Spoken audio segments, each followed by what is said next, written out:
नमस्कार। शब्दघोष के जन सरोकार में आपका स्वागत है। मैं मोहन लाल मोदी आज बात करूंगा उन लुटेरी दुल्हनों के बारे में जो परत झपकते ही जिंदगी भर की कमाई साफ करके नोट वगैरह हो जाती हैं और जो परिवार होता है हाल ही में जिसने शादी का सेलिब्रेशन किया होता है वो छाती पीटता रह जाता है।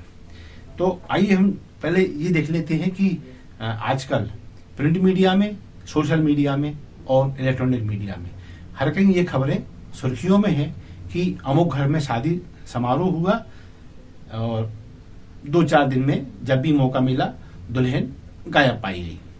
जब लोगों ने घर की तलाशी ली तो पता चला कि सोने चांदी के जेवर, नकदी और कीमती सामान घर से गायब है। इंतजार करते हैं, पूछताछ करते हैं, जहां रिश्तेदारी हुई थी वहां प्रयास करते हैं। पता चलता है कि दुल्हन का, उसके माता पिता का, उसके मायके वालों का, रिश्तेदारों का कोई अता पता नहीं है। हाथ में पकड़ में कभी कोई आता है तो वो दलाल जिसने ये संबंध बीच में ले दे के कराया था। लिहाजा मामला पुलिस में जाता है और पकड़ में आ गई तो ठीक, वरना लाखों करोड़ों की कमाई पर पानी फिर जाता है। तो अब सवाल ये उठता है कि ऐसा क्यों होता है और हम ऐसा क्या करें कि ऐसा ना हो। तो हम ये देखते हैं कि अधिकांश मामले जब ये हो जाते हैं तो कुछ पुलिस तक पहुंचते हैं, कुछ पुलिस तक नहीं पहुंचते। उसका कारण सीधा सीधा ये है कि जब आदमी इस प्रतिकूल हालात से गुजरता है, जब दुल्हन भाग जाती है तो एक तो आदमी इसको एक्सेप्ट करता है सामाजिक स्तर पर, तो उसकी जगहसाई होती है। लोग हंसते हैं कि बड़े चले थे वेबसाइट पर इस पे शाही संबंध करने, अब भुगतो बेटा। और खासा बड़े बूढ़े तो बिल्कुल तैयार बैठे रहते हैं भरे हुए कि ये क्या सूझी, एक फोटो देखा मोबाइल पे, वेबसाइट पे, पसंद आ गई, सगाई कर ली, शादी हो गई और खत्म खेल, सुपड़ा साफ, है ना। तो लोग जग हंसाई की वजह से छोटा मोटा नुकसान तो सहन कर जाते हैं और पुलिस तक नहीं जाते। क्यों, क्या मतलब है, लोग मालूम चलेगा, लोग अपने बेवकूफी हंसेंगे। और तो मामले पुलिस तक वही पहुंचते हैं जहां नुकसान ज्यादा है, बड़ा नुकसान है, झेल नहीं पा रहा है परिवार, तो जाता है। वरना छोटे मोटे नुकसान 2 लाख 5 लाख तक के ये लोग हजम कर जाते हैं और फिर अगली कवायद में जुट जाते हैं। अब क्या हो गया है कि ये सब हो क्यों रहा है, तो इसके पीछे है सोशल मीडिया और शादियों के मामले में समाज का, खासकर युवाओं का अत्याधुनिक हो जाना। ये शो करना कि हमसे या समझता कुछ है ही नहीं है और हम सोशल मीडिया पर फटाक से सब पता लगा के और ये कर लेंगे और हमारा जीवन बहुत शानदार, कहना चाहिए आदर्श, लोग मिसाल देंगे हमारी। ऐसे लोग, अति उत्साही लोग इन मामलों को शिकार बन रहे हैं। अच्छा, अब इसमें मेन कारण क्या है? मेन कारण है ये बहुत सारी मैट्रिमोनियल साइट्स हैं, ये बायोडाटा डालती जाती हैं और नीचे उनका एक डिस्क्लेमर होता है कि संबंध करते समय जांच पड़ताल करने हम इसके लिए जवाबदेह नहीं रहेंगे। और अन्य जो वैवाहिक एजेंसियां हैं जो इस तरह से काम करती हैं फिजिकली, तो वहां भी जब बायोडाटा का आदान प्रदान होता है तो ये बात फोकस में नहीं रखी जाती, लेकिन वहां कहीं ना कहीं बचाव के रास्ते यही होते हैं कि फार्मों पर, उनके और अन्य डॉक्यूमेंट्स पर बारीक अक्षरों में कहीं लिखा रहता है कि हम इसमें रिस्पॉन्सिबल नहीं है, थोक बजा के रिश्ता कर लें, है ना। तो कुल मिला के ये क्या होता है कि उन मैट्रिमोनियल साइट्स या संस्थाओं के माध्यम से संबंध हो जाते हैं और बाद में फिर आदमी षड्यंत्र का शिकार हो जाता है। अब क्या है कि सोशल मीडिया पे जाओ, एक से एक बढ़कर सोशल साइट्स हैं, एक से एक बढ़कर। और सबसे बड़ी बात क्या है इसमें कि इस तरह के जो मामले होते हैं 420 में, ये नहीं कहता पूरे मामले ऐसे हैं, लेकिन अधिकांश मामले ऐसे सामने आ रहे हैं कि हम सोशल साइट्स पे गए या मैट्रिमोनियल साइट पे गए, हमने वहां लड़की सुंदर सी देखी और फोटो में आंखों में हया है और थोड़ा सा लगता है रिच फैमिली की है, उस प्रभाव में आके ये सब नुकसान हो रहे हैं।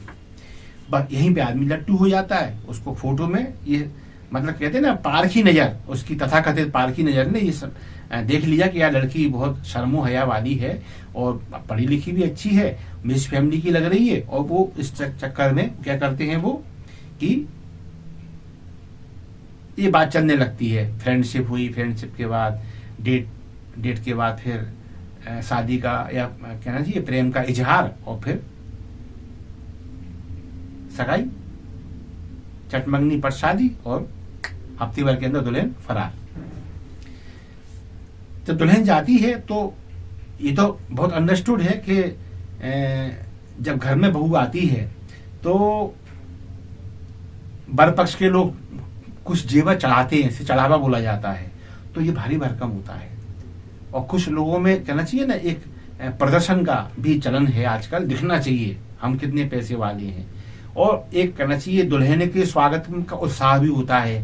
तो हम लोग दुल्हन को सोने चांदी से लाद देते हैं, कई बार जवाहिरतों का मामला भी होता है। ये करोड़ों की आभूषण दुल्हन को हम चढ़ा देते हैं और वो उसको पहन के वो सब कुछ उसके कब्जे में आ चुका होता है। और अगर वो लुटेरी है तो फिर वो सोने चांदी का जो आभूषण है जो उसके शरीर पर है वो तो जाता ही है। इसके अलावा यदि उसके फोकस में ये आ गया है कि कहाँ पर क्या रखा हुआ है, उस तक उसकी अप्रोच हो गई है तो उस पर भी हाथ साफ करती है। नकदी कहाँ रखी है, यदि ये उसकी चालाकियों से पकड़ में आ चुका तो नकदी भी जाती है। और कोई कीमती सामान है, गैजेट्स हैं और भी चीजें हैं, यदि वो चीजें उसके फोकस में है, उसकी पारखी नजरों ने ये सब ताड़ लिया है, ये सब भी उसके साथ गायब हो जाता है। अब सवाल ये उठता है कि इतना सब कुछ हो रहा है तो क्या शादी ना करें? नहीं, शादियां तो सदियों से हो रही हैं, सदियों के युगों से हो रही हैं, लेकिन ऐसा कभी नहीं देखा कि दुल्हन आई और सारा कमाई समेट के फुर्र हो गई। तो क्या हो रहा था, पहले हम उस पर जाएं। दरअसल हमारे दिक्कत क्या है कि हम अपने जो पूर्वज हैं उनको हम समझते हैं दाकियानूसी, उन्हें हम समझते हैं रूढ़िवादी, उन्हें मतलब हम ये मानते हैं कि हमारे हम बंदरों की औलाद तो हो सकते हैं, हमारे पूरे बंदर रहे होंगे और हम अत्याधुनिक हैं। हम तो ये जो विज्ञान ने या तथाकथित प्रबुद्ध वर्ग ने हमें समझा दिया है कि मनुष्य बंदरों की संतान है, एक तो ये बड़ी गड़बड़ी है। तो हम ये मान लें कि हमारे पूर्वज तो बेवकूफ थे और हमारे समान तो अकलमंद कम से कम हो ही नहीं सकते, और जब हो नहीं सकते तो उनको फॉलो क्यों करें। लेकिन अब हम ये आते हैं कि हमारे बुजुर्ग कितने समझदार थे। तो पहले ये सब गुंजाइशें खत्म थी, शून्य थी कि कोई दुल्हन आई और माल लेके फरार हो गई, उसका तो पता नहीं है। क्यों नहीं होता था ऐसा? अब इस पे आते हैं, क्योंकि पहले अरेंज मैरिज हुआ करती थी। अब यहां मैं लव मैरिज का विरोध नहीं कर रहा, लेकिन अरेंज मैरिज का महत्व समझ ले पहले कि उसका विरोध पता नहीं आदमी क्यों करता है। देखिए, किसी घर में बेटा या बेटी जब शादी योग्य हुआ तो माता पिता अपने बच्चों के बड़े होने की जानकारी रिश्तेदारों में देते थे कि भाई हमारा बेटा या बेटी शादी योग्य हो गया है, कोई रिश्ता हो तो बताना ढंग का। अच्छा, अब वो रिश्तेदार जिससे कान में बात डाली वो अपने नातेदारों में कि भाई वो हमारे फलाने रिश्तेदार हैं, उनका या बेटा या बेटी शादी के लायक है या कोई अच्छा रिश्ता हो तो बताओ। अब ये नातेदारों में जब घूमा तो रिश्तेदारों के माध्यम से कुछ फोटो, कुछ बायोडाटा आई, उन पे सबसे पहले कुंडली का मिलान हुआ, क्योंकि कुंडली मिले तो आगे बढ़े, वरना खत्म खेल वहीं पे ही। तो कुंडली जब मिल गई तो इसके आगे फिर क्या होता था? गोत्रों का मिलान। अब ये है ना, ये वर्तमान पीढ़ी को और ये हमारे तथाकथित ये प्रबुद्ध वर्ग को, ये बड़े विद्वानों को ऐसा लगता है कि ये दाकियानूसी चीज है। अभी मैं बताऊंगा ये कितनी दाकियानूसी है। गोत्रों का मिलान होता था। गोत्र कैसे? पिता का गोत्र और मामा का गोत्र, यानी पिता कहाँ का, माँ कहाँ की, ठीक है। इसके बाद पिता के मामा का गोत्र और माँ के मामा का गोत्र, यानी पिता, ये तो मालूम चल गया कि पिता कहाँ का था, अब पिता के पिता कहाँ के थे। ये तीसरी पीढ़ी की स्कैनिंग हो गई। इधर माता के पिता, कहा ना माँ के मामा का गोत्र, पहले माँ का गोत्र मांगा था, बरबधू के मामा का गोत्र, अब किससे मांगा गया है? माँ के मामा का गोत्र, यानी माँ का मायका। तो उसकी माँ की माँ का मायका कहाँ पे था? तो यहाँ मतलब इधर नानी का मायका कहाँ पे था और नाना कहाँ का था, इधर दादा का पूर्वज दादाजी कहाँ के थे और दादा की ससुराल कहाँ पर थी। तो ये तीन पीढ़ियों की स्कैनिंग माता के पक्ष की भी हो गई और पिता के पक्ष की भी हो गई।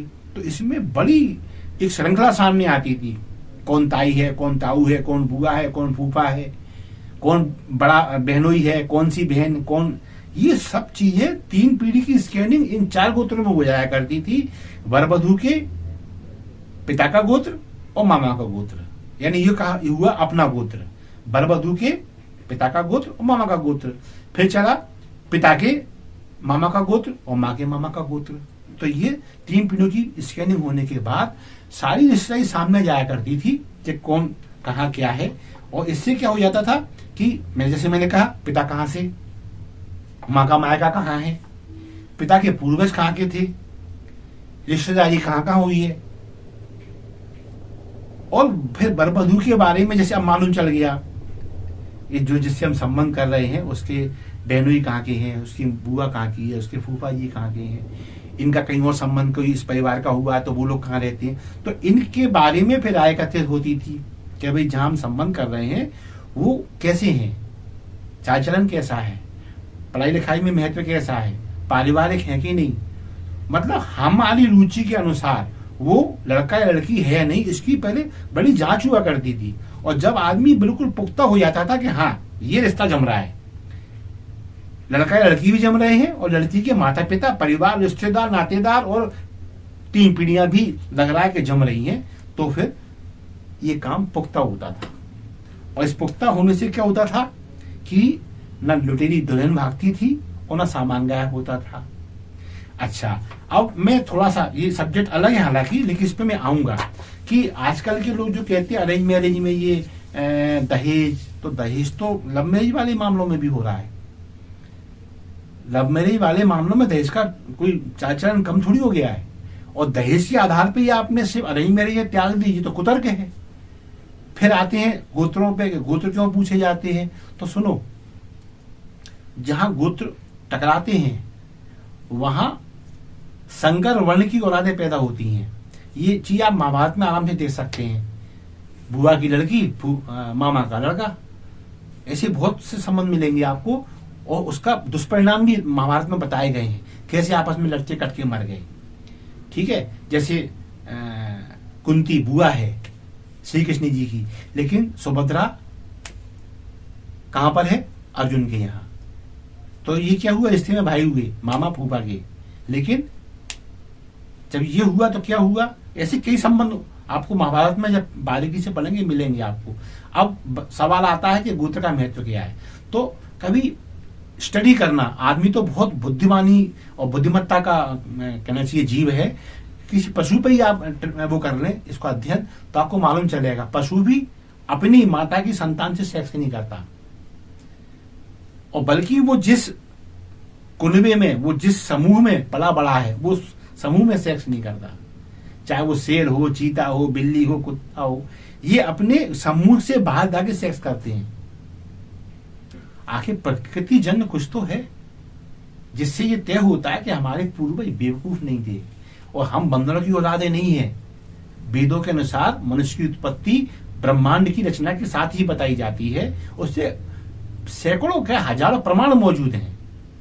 वेदों की इतनी है जितनी आयु है, जितनी आयु डायनासोर की नहीं है। लेकिन फिर भी हम, खैर वो मसला कभी फिर आएगा, फिर देखेंगे। बस फिलहाल इतना ही कि हम शादियों को लेकर थोड़ा सा पुराने पैटर्न पर भी लौटें।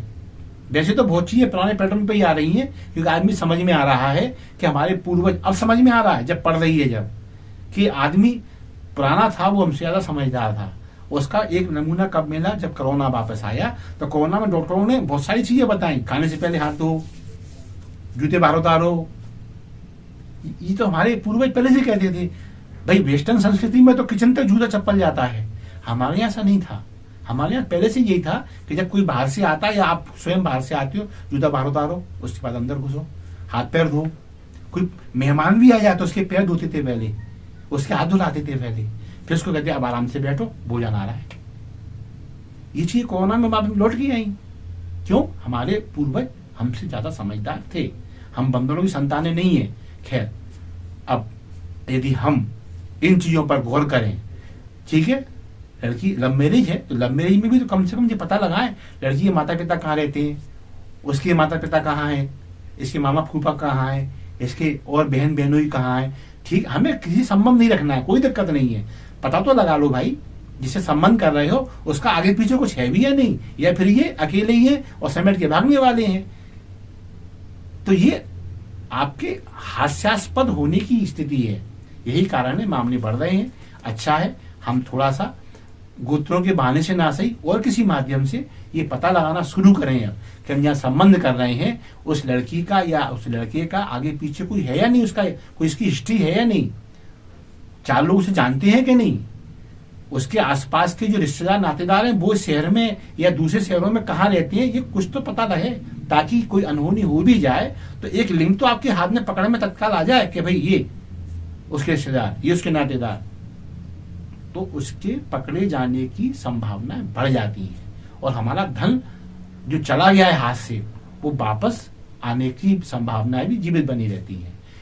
ईश्वर सद्बुद्धि दे और हम सुरक्षा की ओर थोड़ा सा अपने आप को, यदि दागी अनूसी भी बनना पड़ता है तो इसमें शर्म ना करें, क्योंकि कहते हैं ना हम सुरक्षित और जग सुरक्षित। चलिए आज के लिए इतना ही। और मैं मोहनलाल मोदी जैसा हमेशा कहता हूं कि मैं जन सरोकारों के मामले लेके आपके सामने आता हूं। यदि आपको ऐसा लगता है तो प्लीज मेरे कंटेंट को लाइक अवश्य करें, इन्हें शेयर करें। शब्दकोश आपका अपना चैनल है, सब्सक्राइब करना ना भूलें। धन्यवाद। जय